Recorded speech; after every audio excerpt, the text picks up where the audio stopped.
Welcome to McPlum, simple solutions served daily. You start by opening the workbook and immediately selecting the row cells or clicking the row header. Next, determine whether that visible line is a cell border or the default grid line. This matters. If it's a border, you'll use the Borders menu. If it's a grid line, you'll use View Options. Once done identifying, keep the row selected so the removal actions apply exactly to that row and nothing else. You now remove the line based on what you found. If it's a border, go to Home, open Borders, and choose No Border. That clears any applied lines around the selected row.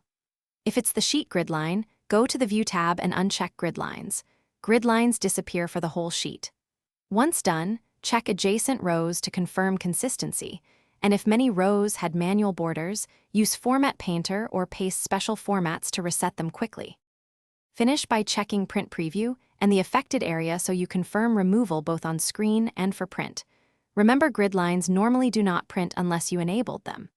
If a line persists, inspect Conditional Formatting or Cell Styles. Those can reapply borders. If you still see it, select the row and clear formats or apply No Border again. Make sure to save a backup copy before sweeping sheet-wide changes to avoid accidental data format loss. Thanks for watching, stay juicy, and subscribe.